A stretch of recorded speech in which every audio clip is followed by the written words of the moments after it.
So the Orange Bowl ends 27-24 in favor of the Notre Dame Fighting Irish.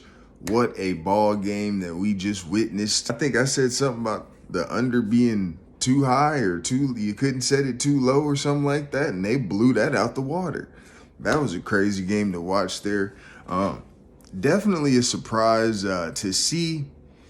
I think Riley Leonard made more clutch plays in the air than on the ground this evening. I think he only had about 2.5, 3 yards per carry if you look back at it there.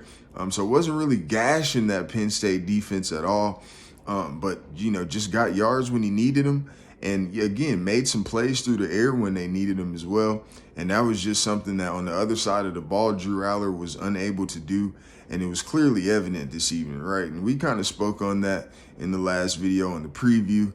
That Drew Allar was, kind of a shaky quarterback, right? A guy that, needed some time to come back and develop in college. He's got NFL size, things of that nature, NFL arm strength, but just up top is just not ready yet, right? So we kind of saw that this evening. I think James Franklin honestly even knew that just via the play calling.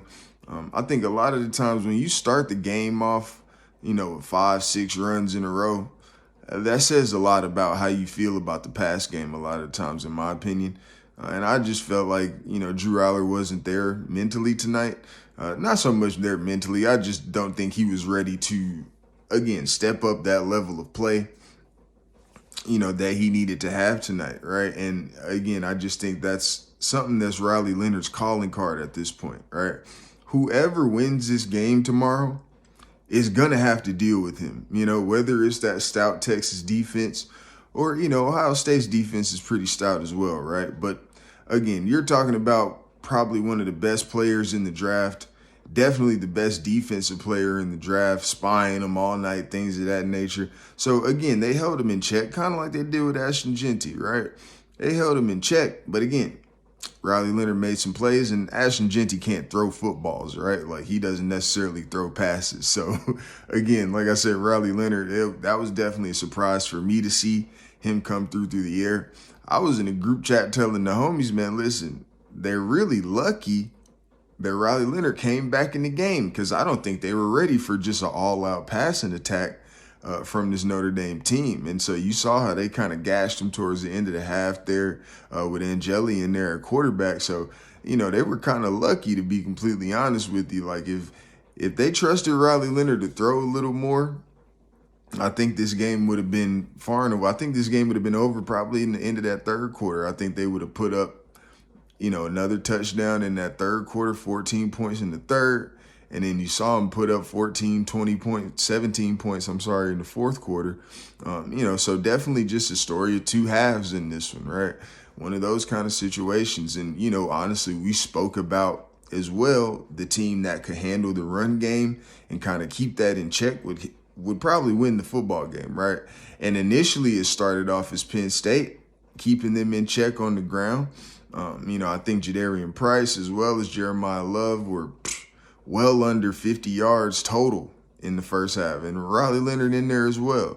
They kind of got that together. In the second half, you saw the run game kind of come alive somewhat. You saw Jeremiah Love with the touchdown in the second half. You saw him kind of come alive in the second half, and that was kind of the story of the game, man. Once Penn State kind of let the run game get loose a little bit, again, Riley Leonard started to find some of his guys out there in the pass game, and things started to come together for Notre Dame. And, again, Drew Allar just couldn't make the plays when they needed to be made on the other side of the ball. So, tough break for Penn State there, tough break for James Franklin. Definitely some decisions to make for sure, though. I mean, I don't know who they have coming in as far as quarterback is concerned. I don't know who's behind Drew Allar at this point in time. But I don't know.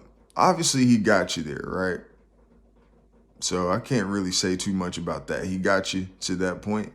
But, man, you had 2,000-yard backs. I'd say that might have been more so what got you to that point. Just being honest. Can't really, kind of speculate too much on the championship until tomorrow. But, again, either one of these teams are going to be dealing with a very disciplined defense. a very tough defense, great tackling defense. And they're going to be dealing with Riley Leonard for 4 quarters. That's just it, Rob. We gonna call him Riley TEBOW from now on. Yeah.